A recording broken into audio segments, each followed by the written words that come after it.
ஒரு நாள் ஒரு டேலண்டடான லேடி நம்ம ரோபோட் கிட்ட அட்வைஸ் கேட்டிருக்காங்க. அதாவது அவங்க ஒரு ரைட்டர், பெஸ்ட் செல்லிங் ஆத்தரா ஆகணும் அப்படின்னு கனவு காண்ற ஒரு ரைட்டர். அவங்களோட ஒர்க் அவார்ட்ஸ் கூட வின் பண்ணியிருக்கு இதுக்கு முன்னாடி. ஆனா டேலண்ட் இருந்தாலும் அவங்க அந்த அளவுக்கு காசு பார்க்கல. ராபர்ட் அவங்க எழுதின புக்கை நோட்டீஸ் பண்ணப்ப அதுல பெஸ்ட் செல்லிங் ஆத்தர்னு போட்டிருந்துச்சான், பெஸ்ட் ரைட்டிங் ஆத்தர்னு போடாம. அப்பதான் இவரு ஜென்ட்லியா எக்ஸ்பிளைன் பண்ணாராம் அவங்க கிட்ட ரைட்டிங் ஸ்கில்ஸ் மட்டும் இருந்தா பத்தாது, அது நிறைய புக்ஸை வித்து நிறைய காசு பார்க்க ஹெல்ப் பண்ணாது, அவங்க எப்படி ஒரு புக்கை செல் பண்ணணும்னு கத்துக்கணும் அப்படின்னு சொன்னாராம். ஆனா அவங்களுக்கு இவர் கொடுத்த இந்த அட்வைஸ் பிடிக்கலையா. ஸோ அங்கே கான்வர்சேஷனை எண்ட் பண்ணிட்டாங்களாம். ஸோ இந்த ஸ்டோரி ஒரு காமனான ப்ராப்ளம் சொல்லுது. ரொம்ப பேர் ஸ்மார்ட்டாகவும் இருப்பாங்க, ஸ்கில்டாகவும் இருப்பாங்க, ஆனால் அவங்க ஃபைனான்ஷியலியாக ஸ்ட்ரகிள் ஆவாங்க. ஏன்னா அவங்க எப்படி ஒரு விஷயத்த விற்கணும் இல்லை அவங்கள பற்றி மார்க்கெட் பண்ணிக்கணும்னு கற்றுக்க மாட்டாங்க, அதுக்கு ரிஃப்யூஸ் பண்ணுவாங்க. எல்லாரும் நினச்சிட்டு இருக்கிறது நம்ம எந்த விஷயத்தில் பெட்டராக இருக்குமோ அந்த விஷயத்தில் இன்னும் குட் ஆகணும் அப்படின்னா அதுவே போதும் அப்படின்னு நினச்சிட்டு இருக்காங்க. ஆனால் நிஜ வாழ்க்கையில் அவங்களுக்கு சக்ஸஸ் வேணும் அப்படின்னா அவங்களோட ஒர்க்கை அவங்க ப்ரொமோட் பண்ணி அவங்க வெறும் கிரியேட் பண்ணுறது மட்டும் பத்தாது.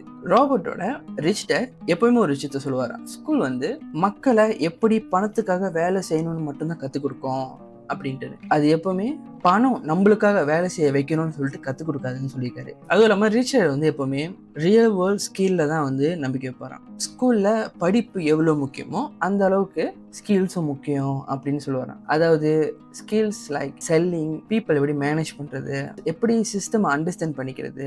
நீங்க ஒரு டிப்ளமோ வச்சிருந்தா கூட அதுக்கான கதவு எப்படி திறக்கும், எங்க திறக்கும் அப்படின்றத கத்து வச்சுக்கிறதும் முக்கியம்னு சொல்லுவாராம். ஆனா ராபர்ட்டோட போர்டர் அப்படி வேற மாதிரி, வெறும் டிகிரி மட்டும், வெறும் வேலை மட்டும் தான் ஸ்டேபிலிட்டின்னு சொல்லுவாராம். அதாவது நீ எவ்வளவு வேகமா கார்பரேட் படியில ஏறியோ அவ்வளவு வேகமா உனக்கு சக்சஸ் வரும்னு சொல்லுவாராம். ஸ்கில் பத்தி அவர் பேசவே மாட்டாராம். ஸோ அதனாலதான் ரிச் டாட் சொல்ற விஷயம் ராபர்ட்க்கு அப்படியே ஒரு வித்தியாசமா தெரியுமா. அதாவது ரிச் டாட்டோட சிம்பிளான அட்வைஸ் என்ன அப்படின்னா, ஏர்ன் பண்றதுக்கு வேலை செய்யக்கூடாது, லேர்ன் பண்றதுக்கு வேலை செய்யணும் அப்படின்னு சொல்லுவாராம். ரொம்ப பேரு ஒரே ஜாப்லயே ஸ்டக் ஆயிக்குவாங்க, அந்த ஜாப்ல இருந்து வெளியாக மாட்டாங்க. ஏன்னா அந்த ஜாப் அவங்களுக்கு கம்ஃபர்ட் ஜோன் கொடுத்துரும். ஸோ அதனால அதுல இருந்து வெளியாகிறதுக்கு அவங்க பயப்படுவாங்க. அவங்க அவங்களை டீச்சர்னு கூட சொல்லிக்கலாம், அவங்க இன்ஜினியர் கூட சொல்லிக்கலாம். ஆனா அவங்க அதை தவிர வேற ஒரு விஷயம் பண்றதுக்கு கண்டிப்பா ரிஃப்யூஸ் பண்ணுவாங்க. வேற ஒரு விஷயம் பண்றதுக்கு எப்பவுமே ரிஃப்யூஸ் பண்ணுவாங்க. ஏன்னா அவங்களுக்கு இன்னொரு விஷயத்த ஸ்டார்ட் ஓவர் மறுபடியும் பண்ணி மறுபடியும் கத்துக்க ஆரம்பிச்சு அங்கிருந்து போறது அவங்களால முடியாது. அப்படியே அதை அவங்க கத்துக்கிட்டா கூட அவங்க அது ஒரு ப்ரௌடான விஷயமா நினைச்சுப்பாங்களாம். ராபர்ட் இருக்கார்ல, அவரு ஒரு கம்பெனில ஃப்ரீயா வேலை செஞ்சு கொடுத்துருக்காராம். சேல்ஸ் அண்ட் மார்க்கெட்டிங் எப்படி வேலை செய்யுதுன்னு கத்துக்கிறதுக்காகவே அந்த கம்பெனில சேலரியே வாங்காம ஃப்ரீயா வேலை செஞ்சு கொடுத்துருக்காராம். அதுக்கு அவரோட போர்டர் இது ஒரு வேஸ்ட் ஆஃப் டைம் சொல்லியிருக்காராம். ஆனா ராபர்ட்க்கு தெரியும் அவரு பணத்துக்காக வேலை செய்யல, அவரு நாலேஜ்க்காக வேலை செஞ்சாராங்க அப்படின்னு சொல்லிட்டு. ஏன்னா அதுதான் அவருக்கு பின்னாடி ஹெல்ப் பண்ணணும்னு அவருக்கு தெரியும். ஒரு விஷயம் கத்துக்கணும்னு ஆர்வம் இருந்துச்சுன்னா ஒரு புது புது சின்ன சின்ன விஷயத்த கத்துக்கிட்டு வந்தோம்னா அதுதான் ஒரு பெரிய முழு ஸ்ட்ரென்த்தா நம்மளுக்கு அமையும்னு சொல்லுவாங்க. சேல்ஸ்னா வெறும் ப்ராடக்ட விற்கிறது மட்டும் கிடையாது, அதுல கம்யூனிகேஷனும் அடங்கியிருக்கு. வெதர் நீங்க ஒரு புது வேலைக்கு அப்ளை பண்றீங்களா, இல்ல ஒரு ஐடியா உங்களுக்கு தோன்றுதா, இல்ல ஒரு புக் எழுத போறீங்களா, இது மட்டும் இல்லாம மத்த சக்சஸ் எல்லாமே எப்படி உங்களோட தாட்ஸை ப்ரெசென்ட் பண்றீங்கன்னு பொறுத்து தான் இருக்கு. அதனாலதான் ரிச் டாட் எப்பவுமே ராபர்ட்ட இந்த கம்யூனிகேஷன், சேல்ஸ், பப்ளிக் ஸ்பீக்கிங் இதெல்லாம் கோர்ஸ் எடுக்க சொல்லுவாராம். மற்ற சப்ஜெக்டும் முக்கியம், ஆனா இந்த மாதிரி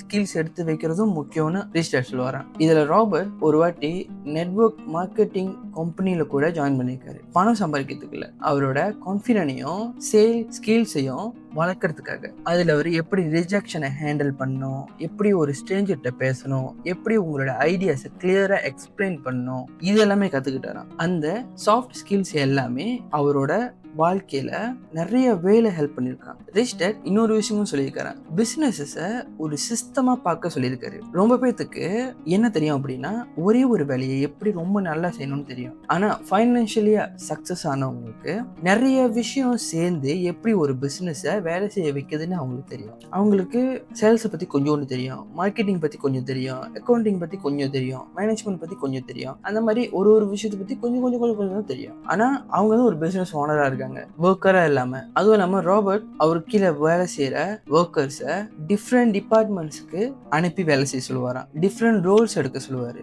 டிஃப்ரெண்ட் இண்டஸ்ட்ரியை ட்ரை பண்ண சொல்லுவாரு. பணம் சம்பாதிக்கிறதுக்காக இல்ல, புது புது விஷயத்தை கத்துக்கிறதுக்காக, நாலேஜ் கத்துக்கிறதுக்காக. வெறும் பேச்சுக்கு மட்டுமே மாசம் மாசம் வாங்கிட்டு இல்லாம நாலேஜையும் கத்துக்கணும் அப்படின்னு சொல்லிட்டு நாளாக இந்த சின்ன சின்ன சின்ன சின்ன நாலேஜ் எல்லாமே ஒரு பசிலா சேர்ந்து பின்னாடி ரொம்ப பெருசா ஹெல்ப் பண்ணும். ரொம்ப பேரு இந்த சம்பளம் எடுக்கிற வேலையில ஸ்டக் ஆயிக்குவாங்க. அந்த பணத்தை எடுத்து அவங்களுக்கு முக்கியமா இல்ல முக்கியம் இல்லையா அப்படின்னு கூட பார்க்காம தேவையில்லாம நிறைய பணத்தை வீணாக்குவாங்க, செலவு பண்ணுவாங்க. அப்புறம் மறுபடியும் சம்பளத்துக்காக வேலை செய்ய வந்துருவாங்க. இந்த சைக்கிள்லயே ட்ராப் ஆயிடுவாங்க. ஆனா பணம் நம்மளுக்காக எப்படி வேலை செய்யணும்னு கத்துக்கிட்டோம் அப்படின்னா, அதாவது இன்வெஸ்ட்மெண்ட்லயோ இல்ல அசெட்ஸை வாங்கி நீங்க அந்த சைக்கிள்ல இருந்து விடுபட முடியும். பணக்காரவங்க நிறைய வேலை இன்கம்ஸ் பார்ப்பாங்க. அவங்க வெறும் ஒரே ஒரு வேலையில மட்டும் பார்க்க மாட்டாங்க. அவங்க வேலைக்கு போகலனா கூட நிறைய விஷயத்துல இன்வெஸ்ட் பண்ணுவாங்க. இந்த மாதிரி ஒரு விஷயம் மட்டும்தான் நீங்க வேலை செய்யறதுன்னு படிட்டு கத்துக்கிறதுக்கு உதவும். அதாவது இந்த சாப்டரோட சிம்பிளான மெசேஜ் என்னன்னா,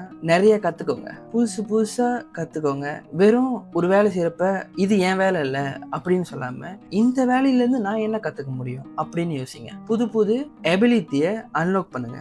வெறும் ஒரே ஒரு விஷயத்த மட்டும் பண்ணி அதுல மட்டும் பெரிய ஆள் அப்படின்னு சொல்லிட்டு யோசிக்காம கொஞ்சம் கொஞ்சம் கத்துக்கிட்டாலுமே நிறைய விஷயத்த கத்துக்கோங்க. உங்களோட வேலை உங்களோட வாழ்க்கை முழுக்க வரப்போறது கிடையாது. அது வெறும் உங்களோட சக்சஸ்க்கான படி மட்டுமே. உங்களோட வேலையவே வச்சு ஸ்கில்ல கத்துக்கோங்க. புது புது ஸ்ட்ரேஞ்சர்ஸை மீட் பண்ணுங்க. அவங்க கிட்ட இருந்து என்ன கத்துக்க முடியும், அவங்க கிட்ட பேசி நிறைய விஷயத்த கத்துக்கோங்க. இந்த எல்லா விஷயமும் சேர்ந்தா மட்டும்தான் உங்களோட பாத்ல வெல்த் அதிகமா வரும். See you on next video. Bye.